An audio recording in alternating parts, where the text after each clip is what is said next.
Hey guys, just after recording the first 10 minutes of the video, I realized that I forgot to mention quite a few things. First of all, the reason why I haven't been making videos that much is because I was sick, school was really overwhelming, and I had other things in my personal life that I did not want to deal with on camera.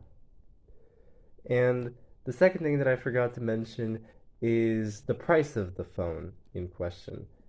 The phone that I bought costed me around it costed me about $315. So it is cheaper than the phone that I've had before, the Xiaomi 11T Pro, which I actually bought for a pretty big price of $520. I said to myself that I will never make that mistake again, and that I will not pay over $400 for a phone again. And so I did. This phone was well under $400, and in this video I will unbox it, and that's about it, really. Hey there, my name is Luke, this is Lukey Stars, and welcome back to a new phone video. This time, I'm finally getting an upgrade to my Xiaomi 11T Pro. It's good, however the battery on this is incredibly poor. You have seen it almost die twice in my June phone collection video, or was it the January one? I don't remember. Either way, it was fairly recent, and uh, in these last few weeks, the battery lasts very little. Even without using it frequently, it doesn't even last me a full day. And as a result, I wanted to get something else. Yes, I can fix this one, but I feel like it would be nice to have both a new phone for the collection and something new that I can actually use. And also the reason why I have the box sideways is because I don't want any of my private information to be revealed, which can be revealed via the via looking at the sticker there, because it does have all the delivery information, which is important, but also I don't want to reveal it. And this is it. It's the Poco X6 Pro. Now, you may be wondering, isn't this worse than the 11T Pro? The answer is no. Also, I didn't suddenly switch brands. Poco is still owned by Xiaomi, and besides the battery life, which has been incredibly poor recently, everything else is actually really good about this phone. Okay, there are actually a couple of other issues, but I'll get into them soon. Hopefully, they aren't present in this phone as well.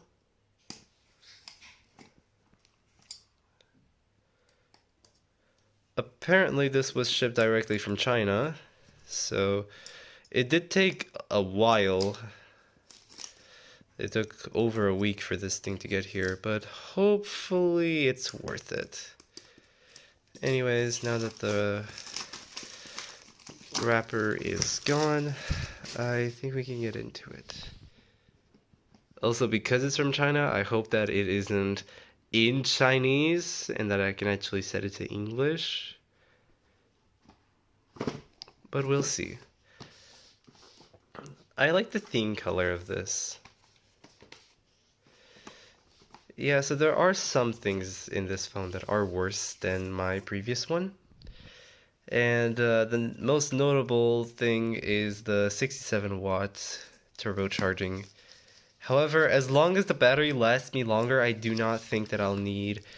I don't think that the charging speed will make much of a difference, unless the battery is bad on this one as well. But it really shouldn't be. Oh, it's shiny. I did not expect that, but that's nice. Also, since it took a week to get here, I highly doubt that this has any charge on it.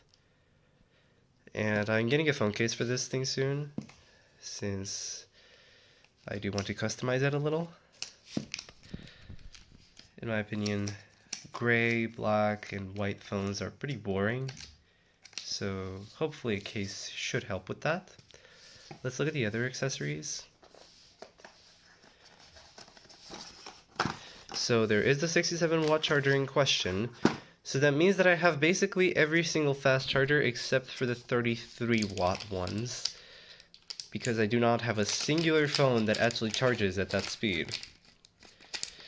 Yes, I'm aware that there are others, such as 40, 50-watt chargers, but I'm pretty sure the phones that charge at those speeds can be pretty easily charged with a 33-watt charger, and there won't be any problems.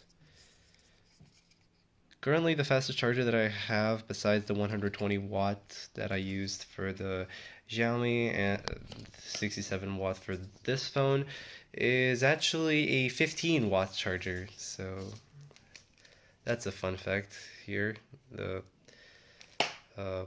power difference between these chargers is huge.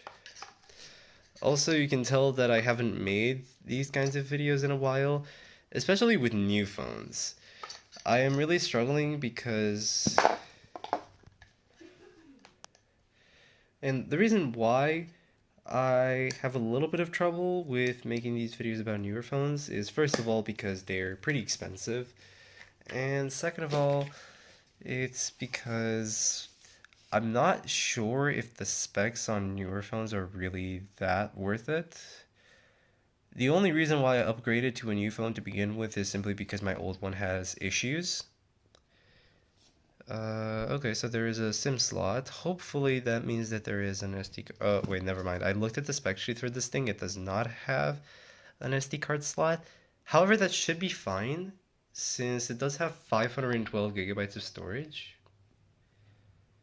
Okay, I think it has an under-screen fingerprint scanner. I've talked for long enough, so I suppose I'll just boot it up and I'll talk about why I switched to this thing to begin with. Oh, okay, so it does have battery. Yeah, the reason why I switched phones to begin with is because besides the battery issues that I already talked about, my current phone, which I'm recording on right now, actually also doesn't... here's your proof that Poco is owned by Xiaomi, by the way. Oh, okay. So... Wow, this is actually really good. Again, reminder, it's been there for a week, and it's still... Anyways, while I set this up, I want to talk about why I even switched to this phone to begin with. And yeah, it does not have a SIM card since I didn't swap in a SIM card into this phone just yet. I will do that soon, but I haven't done it yet. I will yet again not show this because I yet again want to keep this private. Anyways, the reason why I switched to this phone... Hi, so as you can tell, I'm recording on an entirely different phone now. I'm actually recording on the Galaxy M11, so I think that's neat.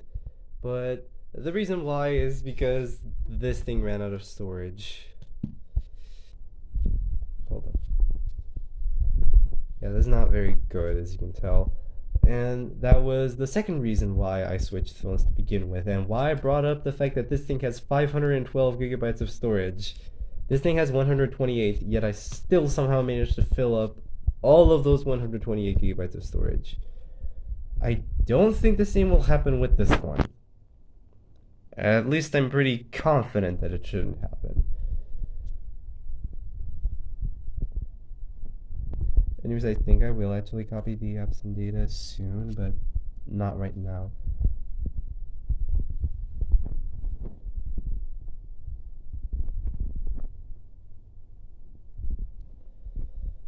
So I'm not actually downgrading in many ways, besides really just the cameras, which, while they were good on this phone, I think they will actually be better for what I'm trying to do on this phone, because the cameras here have optical image stabilization, which means that I can actually record my videos despite my hand being very shaky. I mean, it actually looks fine right now with my shaky hands, but still. I feel like this would just add an extra layer of security that the video will end up good.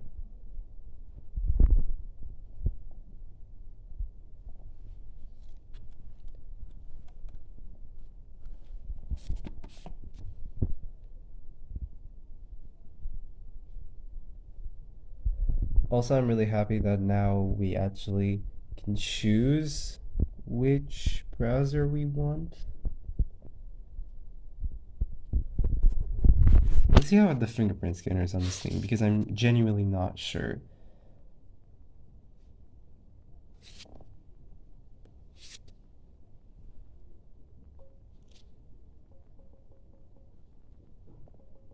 Oh, it even makes sounds once you connect the dots. I think that's really cool.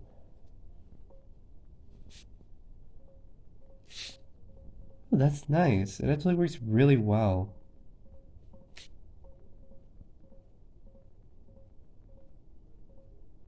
Okay, that's neat. No. Can we please stop with Temu? Temu in particular is an app that I have an issue with because it uses child labor to make its products, and I really don't want to support that. However, as you saw, you can just easily unselect everything. These are apps that I might need, the ones from Google specifically.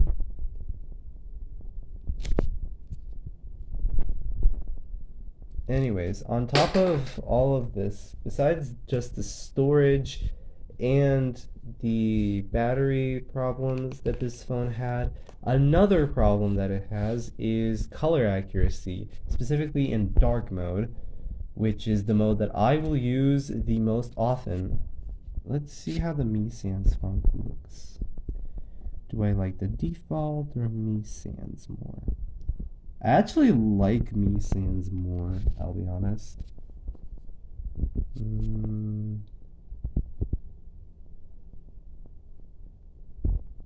I like this more, I'll be honest.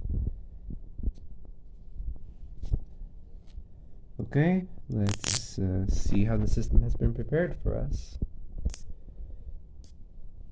And a big reason why color accuracy even matters is because I use this phone to draw and to edit.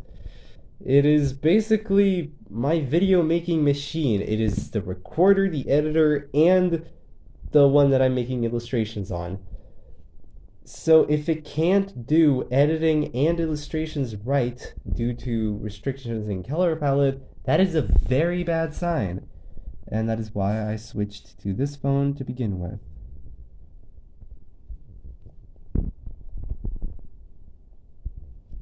I will promptly delete half of these apps, to be honest. Oh, so that's what happens when you put the classic mode. It doesn't even let you just scroll upwards. I like the fact that I have 5 apps here instead of 4. I think that's really convenient, and it is a very good use of a much larger screen. And actually, let's check the camera quality. Why do you need to know my location? No. Okay, I like this. Yeah, it seems to be, I mean, obviously it's not visible through my Galaxy M11 since the Galaxy M11 isn't too great in quality itself, but this thing is actually pretty nice. I like it. I really can't tell the difference in the resolution between this and this. Oh, that's neat. Look, it even has an always-on display for me to put my fingerprint on. Awesome. I think this phone will be very cool to use. And I'm keeping the screen protector on. I'm not sure if... There we go. I think it's more visible now. It does have a screen protector, and I am keeping it because I peeled off the screen protector of this phone after 6 months, and there are some pretty evident scratches. These are not the worst, by the way, there's worse. I'm trying to make it visible on camera. There we go. This one looks like a crack. It is not, but I can genuinely... I can feel it with my fingernail. It's cut really deep into the glass. And so, yeah, this thing has a lot of issues, and hopefully a majority of them will be fixed by this phone and aren't just inherent to Xiaomi devices. I will make a quick update once I finish setting this thing up properly. Hey again, it's me a day later. And it took me a little while to even set up this thing, since I didn't have the proper cable to transfer my data from my old phone to this. However, after I transferred the data, it worked perfectly fine.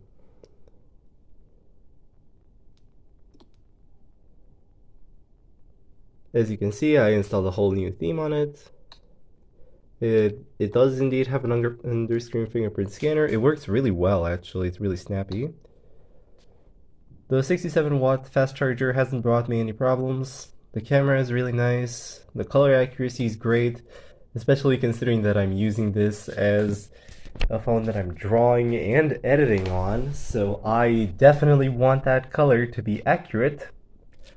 The battery life is actually pretty good on this thing, despite the fact that I've used would-be battery draining apps. This is going very strong.